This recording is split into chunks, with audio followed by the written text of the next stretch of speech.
Assalamualaikum warahmatullahi wabarakatuh. Apa kabar adik-adik di rumah? Ya, hari ini kita sudah masuk pembelajaran 2 untuk subtema 2 mengenai manusia dan lingkungan.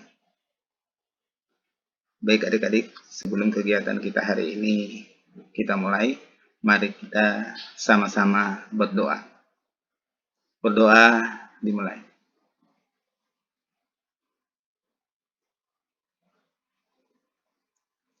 Berdoa selesai. Dan setelah ini, mari kita sama-sama menyanyikan lagu Ibu Pertiwi. Ya, hari ini adik-adik pada pembelajaran 2 ini yang menjadi tujuan pembelajaran kita, yang pertama, dengan mengamati gambar, siswa mampu memahami tulang sebagai salah satu organ gerak manusia secara benar. Yang kedua, dengan membaca, siswa mampu mengolah informasi dari bacaan dan menentukan ide pokok dari setiap paragraf secara bertanggung jawab. Dan yang ketiga, dengan mengamati gambar, siswa mampu menyebutkan dan menunjukkan berbagai jenis tulang sebagai organ gerak pada manusia secara tepat. Jadi secara garis besar, pembelajaran kita hari ini yang pertama hanyalah memahami tulang sebagai salah satu organ gerak. Yang kedua adalah menentukan ide pokok. Yang ketiga adalah menyebutkan dan menunjukkan berbagai jenis tulang. Jadi ada 3 garis besar yang akan kita pelajari pada pembelajaran 2 untuk subtema 2 kali ini. Nah, sekarang adik-adik ambil buku siswa, buka halaman 63, dibaca, dipahami, dan diamati gambar yang terdapat pada buku halaman 63 adik-adik.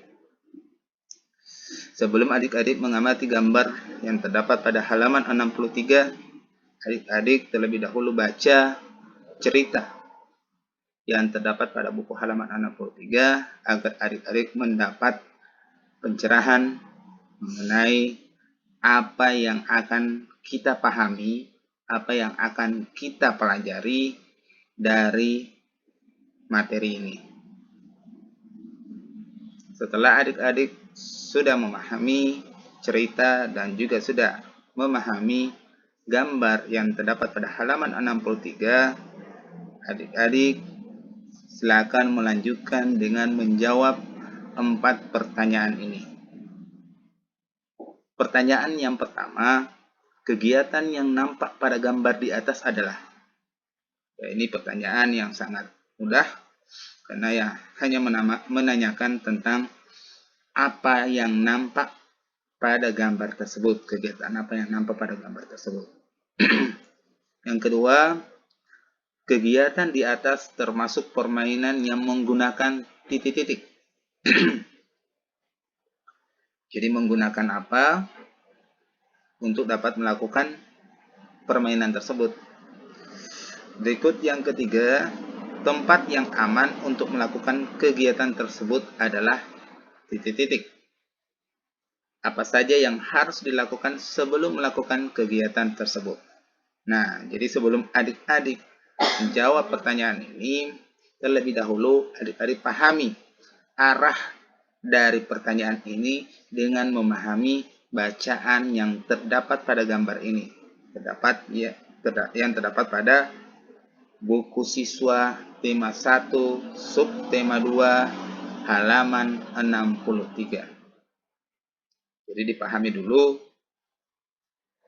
arah pertanyaan ini atau dipahami dulu bacaan yang terdapat pada buku tersebut agar adik-adik paham arah pertanyaan ini kemana. Arah pertanyaan ini berbicara tentang apa? Agar adik-adik tidak sembarang dalam menjawab atau tidak bingung dalam menjawab. Nah, setelah adik-adik selesai mengerjakan tugas ini, silakan adik-adik lanjutkan pada kegiatan yang berikut. Nah, pada kegiatan ini sebelum adik-adik kita dalami materi, ini, terlebih dahulu mari kita sama-sama amati gambar berikut ini. Apa yang terbersit pada pikiran adik-adik? Apa yang adik-adik pikirkan dengan melihat gambar ini? Ada yang bisa menyebutkan gambar apakah ini? Ya, ini adalah gambar rangka manusia. Rangka manusia tersusun dari beberapa jenis tulang. Ya. Jadi tulang-tulang yang tertulis di sini adalah tulang-tulang yang menyusun rangka manusia atau yang menyusun tubuh manusia. Nah, sekarang kita perhatikan baik-baik adik-adik. Untuk tulang tengkorak itu di mana? Ya, tulang tengkorak ini ya adik-adik. Sekarang adik-adik perhatikan tulang tengkorak yang ditunjukkan ditunjukkan di sini adalah pada bagian kepala. Bagian kepala. Ini yang disebut dengan tulang tengkorak. Jangan salah. Ada yang mengatakan tulang tengkorak itu justru keseluruhannya, padahal bukan tengkorak namanya. Tengkorak itu hanya tulang kepala, bagian kepala.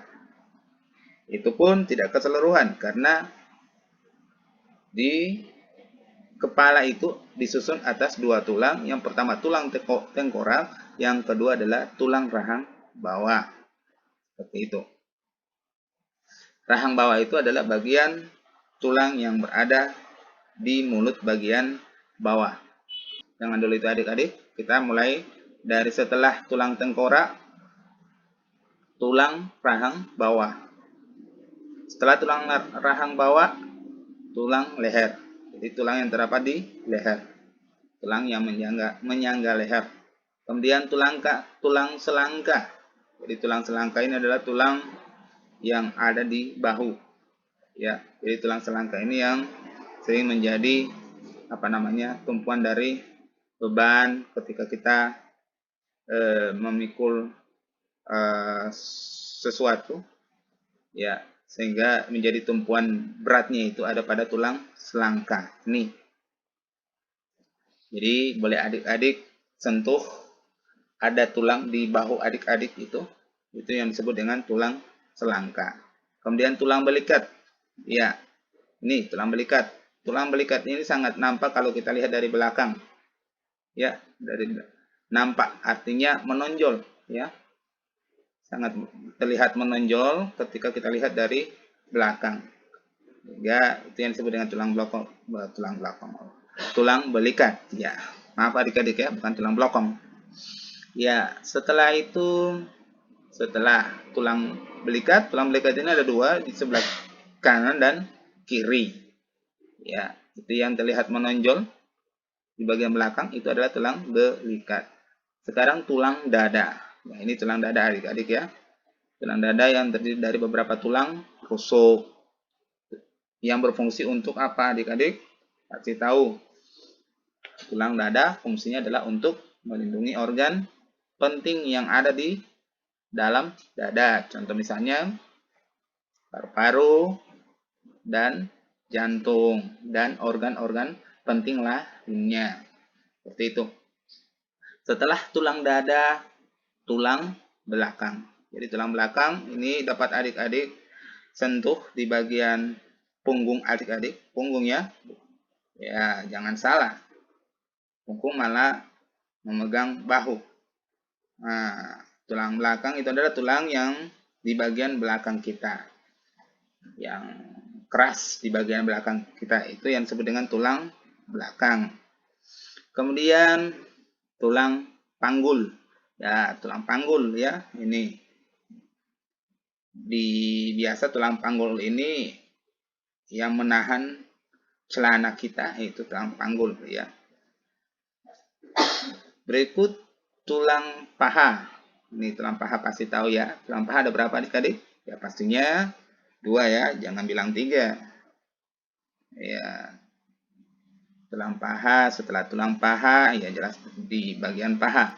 Tulang tempurung lutut, nah ini hati-hati adik-adik ya, tulang tempurung lutut ini yang bulat-bulat ini. Ya, melingkar kecil dan itu berada di bagian lutut. Bahayanya kalau sampai pecah ini tulang lutut ini adik-adik, bisa-bisa kita tidak bisa jalan lagi karena tulang tempurung lutut ini sangat berpengaruh pada saat kita melakukan gerakan seperti berjalan, berlari, atau gerakan lainnya. Jadi hati-hati jangan sampai tulang tempurung kita itu bisa pecah. Pecah karena apa? Kecelakaan, jatuh, atau kena benturan yang keras. Itu juga berbahaya adik-adik. Jadi jaga jangan sampai tulang-tulang kita itu akan rusak atau remuk. Berikut masuk di bagian bawah. Ya ini.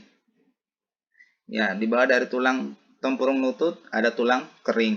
Jadi bagian depan adik-adik biasa kalau kena benturan yang paling sakit itu kan disebut dengan yang paling sakit itu yang jelas adalah tulang kering. Kalau dalam bahasa Gorontalo ya tulang kering itu apa ya adik-adik? Duludu ya, duludu ya, duludu. Jadi kalau kena pas di duludu ya sakitnya luar biasa. Tahu sakitnya di sini adik-adik ya. Kemudian tulang betis ya. Ini bisa kita rasakan di bagian belakang daripada kaki. Ya, tulang betis yaitu tulang menempelnya, bukan tulang ya. Ya, sebagai menempelnya daging betis seperti itu. Kemudian tulang pergelangan kaki. Ini tulang pergelangan kaki itu pas di antara persambungan antara tulang betis dan tulang telapak kaki. Ya. Ini ada tulang pergelangan kaki. Ya, tulang pergelangan kaki ya ini. Ini kalau tanpa ada pergelangan kaki kita tidak bisa kita putar-putar ya atau kita gerakan ke arah ke berbagai arah. Kalau kita memiliki kelainan pada tulang pergelangan kaki. Nah, itu dari kepala sampai kaki. Kemudian pada tangan. Tangan ada tulang pengumpil ya. Tulang pengumpil dekat dengan tulang hasta. Jadi ada dua tulang pada lengan bawah kita ini, ada tulang pengumpil dan juga ada tulang hasta. Ya. Nah, di bagian kanan ada dua tulang, yaitu tulang pengumpil dan tulang hasta. Dan di bagian kiri juga seperti itu. Lanjut, tulang telapak tangan. Ada juga yang tidak disebutkan adik-adik, tulang pergelangan tangan. Ya, tulang pergelangan tangan sama di persambungan itu. Ada persendian ya. Persendian. Sama dengan pergelangan kaki di sini juga di persendian atau persambungan ya. Ya, tulang telapak ya. Ini jelas tulang telapak itu adalah tulang ya di bagian telapak tangan. Kemudian ada tulang jari tangan. Ya adik-adik. Nah, setelah adik-adik ya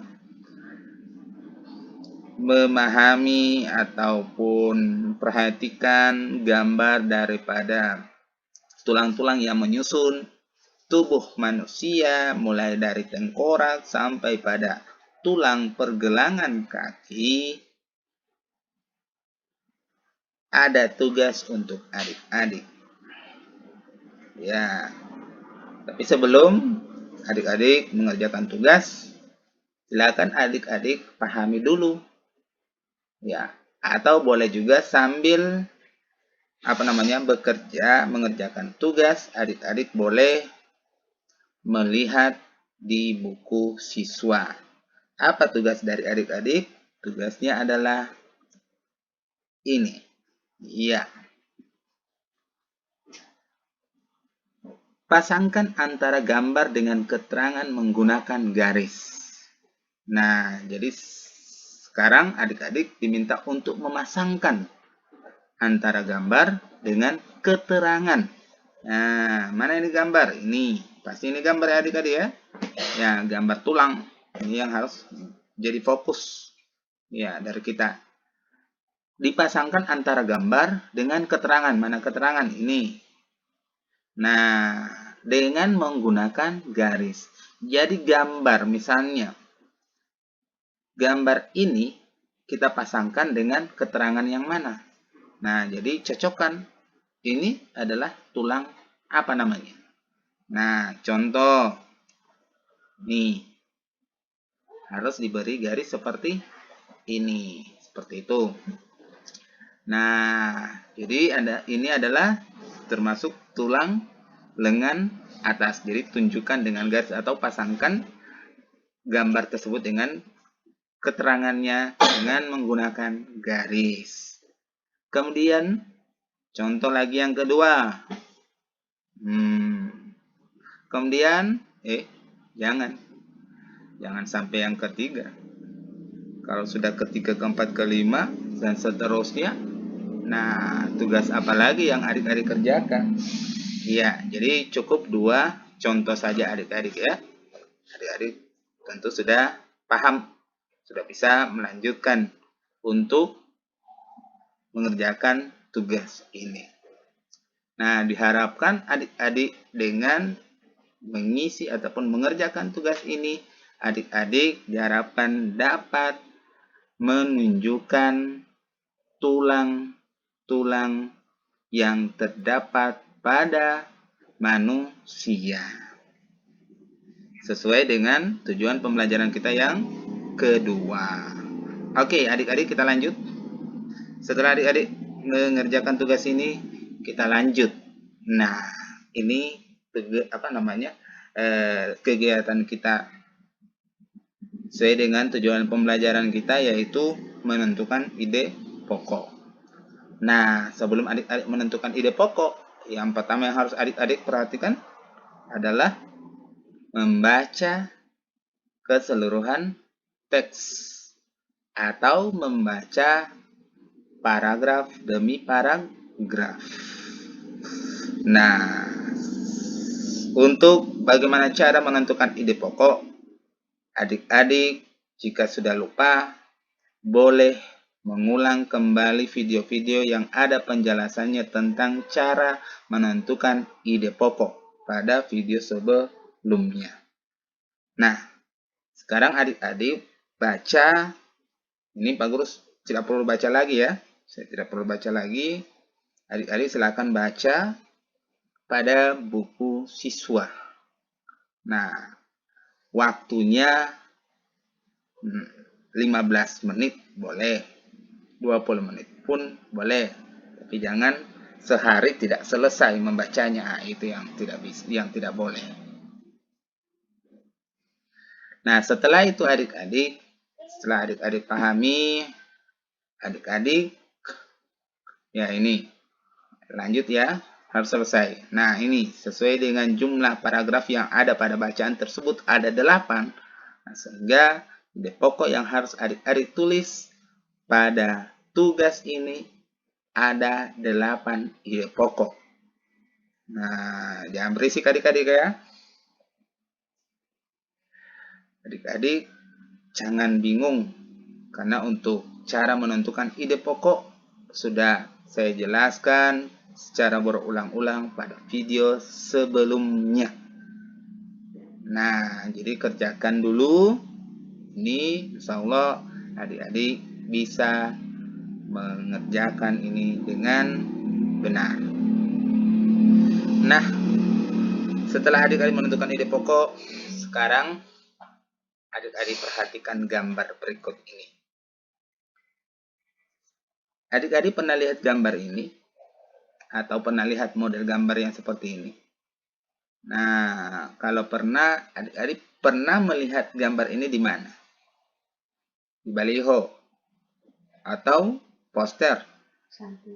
Atau ya, sampul buku. Benar sekali adik-adik.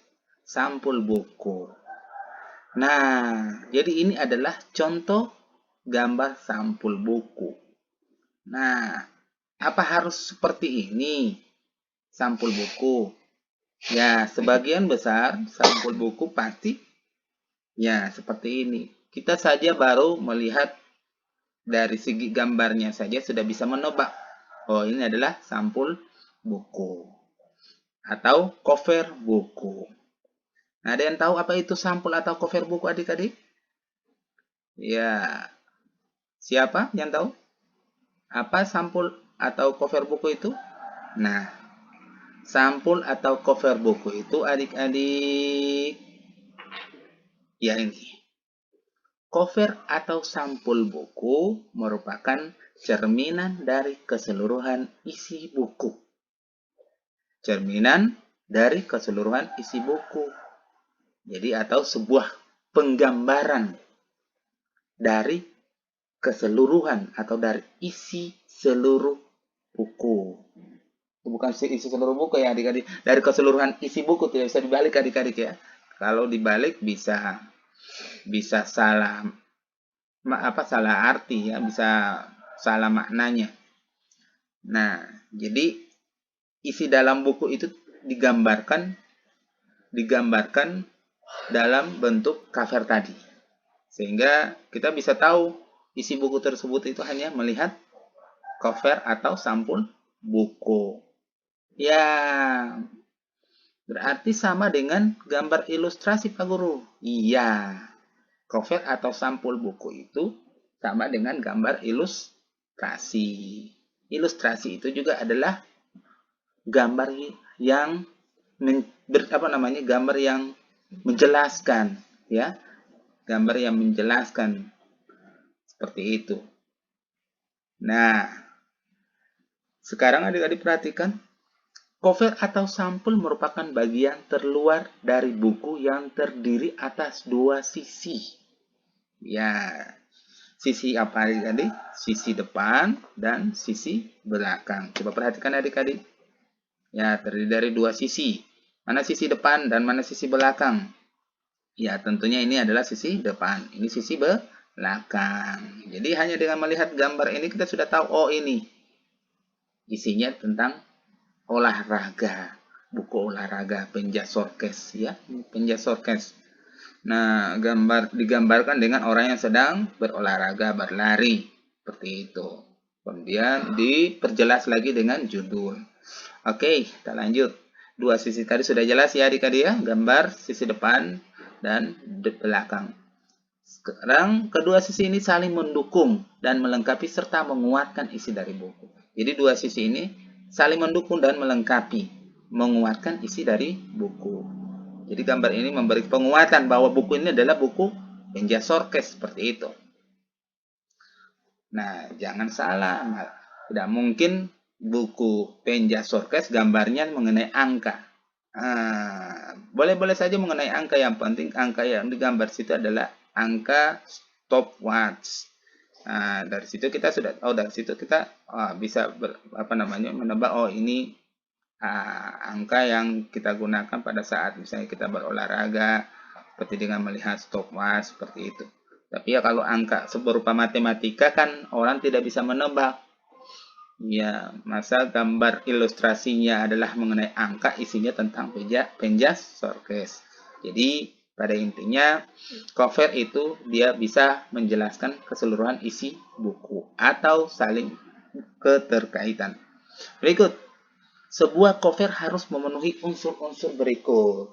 Jadi ini unsur-unsur yang harus pada sebuah cover atau sampul buku adik-adik.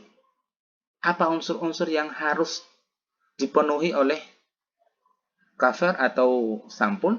Yang pertama adalah terdapat judul dengan pemilihan jenis huruf yang menarik.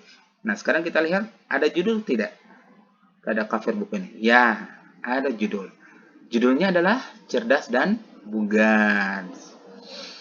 Tuh, dengan tulisan yang menarik dan ya mencolok. Berikut, terdapat kalimat penjelas judul yang singkat dan mudah dipahami. Mana itu kalimat penjelas judul yang singkat dan mudah dipahami adik-adik? Ya, bagus sekali. Nah, ini ya adik-adik ya. Ini adalah kalimat penjelas. Nah, dari sini kita melihat judulnya. Nah, dijelaskan lagi oleh kalimat penjelasnya, yaitu penjas shortcase untuk SD atau MI, strap MI kelas 4 ini adik-adik ya. Ini sampul buku yang diambil di kelas 4. Nah, itu. Jadi kalau adik-adik nanti membuat cover buku harus ada judul, harus diberi tulisan penjelas. Berikut unsur yang ketiga lagi adik-adik, terdapat nama penulis. Penulis apa adik-adik? Penulis buku ini. Mana nama penulisnya adik-adik? Sekarang kita cari sama-sama. Iya, bagus sekali. Nama penulisnya ini terdapat di bagian depan juga ada, dan juga di bagian apa ini adik-adik ya? Punggung buku. Iya. Samping. Oke, di bagian sini adik-adik ya. Di bagian sini. Jadi ketika adik-adik ya lipat, ada di bagian punggungnya ini, bukan di belakang, di bagian ini. Ini bagian apa nama penulis adik-adik? Ya di depan juga ada nama penulis. Nah, jadi sudah terpenuhi unsur tersebut di cover ini.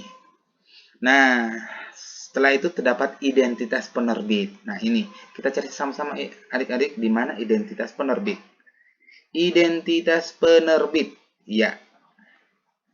Nah, identitas penerbit yang ini adik-adik ya.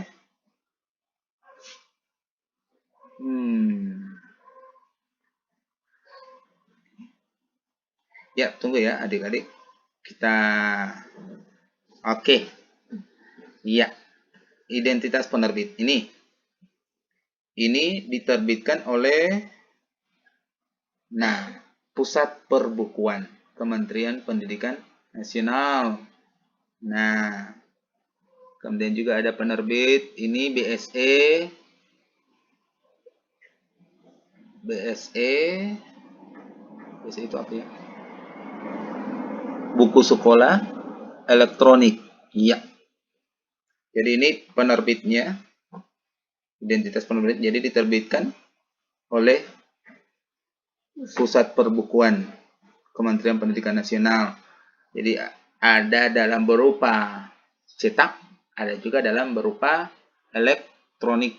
Seperti elektronik itu dalam berupa file, ya, dalam berupa file PDF dan lain-lain. Nah, kemudian berikut menyertakan gambar yang menarik. Itu jelas ya, ini gambarnya. Ini menyertakan gambar yang menarik. Pasti untuk menarik perhatian pasti harus digambar dengan yang menarik. Oke, adik-adik. Jadi bagian depan ada gambar, bagian belakang juga ada gambar. Berikut adik-adik, terdapat sinopsis isi buku pada sisi belakang. Ya, sinopsis. Ada yang tahu apa itu sinopsis adik-adik?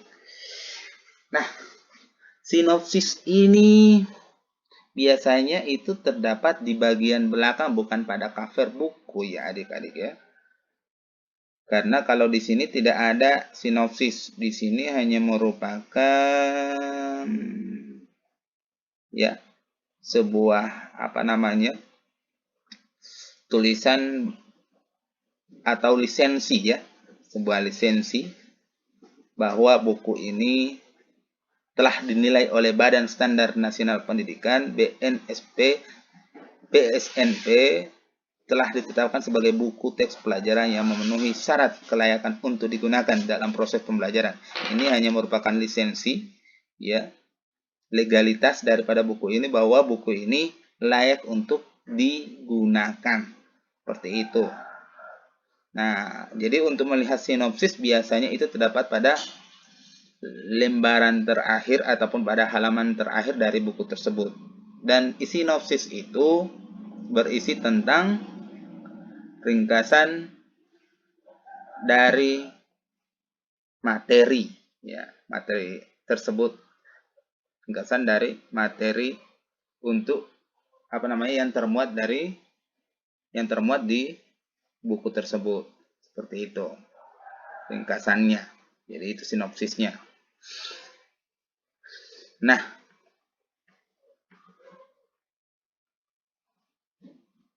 kemudian terdapat identitas buku pada punggung buku. Ya, ini identitas buku pada punggung buku. Ini identitasnya. Terdapat identitas buku pada punggung buku. Ini, ya ini. Maksudnya ini adik-adik ya. Terdapat identitas buku pada punggung buku. Jadi ini identitas. Nah, jadi itu beberapa unsur yang harus ada pada sebuah cover buku. Ya. Nah, jadi tidak boleh satu tidak ada. Nah, boleh adik-adik bandingkan atau cari atau menilai buku-buku lain atau cover-cover buku lain apakah sudah memenuhi unsur-unsur ini, atau kira-kira sebagian besar yang terdapat pada buku tersebut itu hanya unsur-unsur apa saja. Jelas pasti ada judul, kalimat penjelas, terdapat nama penulis, identitas penerbit, menyertakan gambar. Sinopsis buku ini itu saya rasa tidak dimuat pada cover buku ya. Tidak dimuat pada, tapi ada beberapa buku yang memuat sinopsis di cover seperti itu.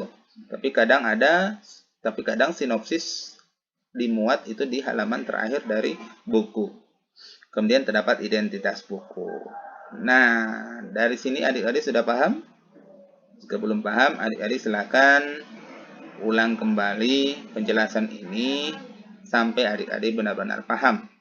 Karena setelah ini adik-adik ada tugas. Tugasnya apa adik-adik?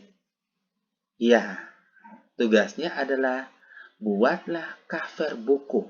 Jadi harus ada bagian depannya, ada bagian belakangnya. Jadi buat seperti gambar tadi. Artinya buat bukan seperti gambar ini, artinya buat dengan memperhatikan unsur-unsur yang terdapat pada cover ini. Ya. Jadi usahakan cover adik-adik itu harus memiliki unsur-unsur ini. Untuk sinopsis jangan dulu. Ya. Cukup hanya 1 2 3 4 5 sampai ya 5 dan 7. Sinopsis biar dulu. Nah, cover dari buku apa yang harus adik-adik buat? Yaitu penyandang cacat yang sukses. Nah, sekarang adik-adik saya tugaskan untuk membuat cover buku yang judulnya penyandang cacat yang sukses. Seperti apa gambar ilustrasi ataupun cover dari buku yang berjudul penyandang cacat yang sukses. Kita akan lihat bersama-sama dari hasil tugas yang adik-adik buat. Ini tantangan buat adik-adik. Jika adik-adik bisa, saya salut. Karena ini adalah merupakan tugas yang sangat-sangat membutuhkan pemikiran yang tinggi, kritis, agar adik-adik bisa mengerjakan tugas ini. Nah, jangan sampai dilewati adik-adik. Karena kalau kalau adik-adik lewati, adik-adik tidak akan terbiasa untuk mengerjakan ataupun tidak terbiasa untuk berpikir yang kritis. Nah, sekarang adik-adik buat covernya dengan mengikuti gambar yang mengikuti pola penggambaran yang tadi, cover yang tadi, tapi dengan tidak menciplak. Adik-adik silakan gambar dengan hasil kreativitas adik-adik sendiri, buat cover dengan judul cerita penyandang cacat yang sukses dan dengan memenuhi unsur-unsur yang terdapat di sini. Oke adik-adik, sampai di sini paham? Jika sudah paham, selamat ya adik-adik untuk bekerja. Saya ucapkan adik selamat untuk bekerja. Dan tetap semangat, tetap jaga kesehatan, tetap enjoy, agar kita bisa melanjutkan pada kegiatan berikut ataupun pada pembelajaran yang berikut.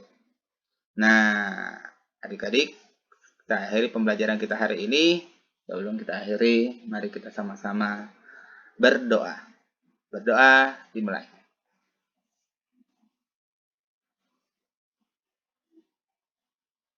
Berdoa selesai. Sampai jumpa adik-adik. Ya. Terima kasih. Assalamualaikum warahmatullahi wabarakatuh.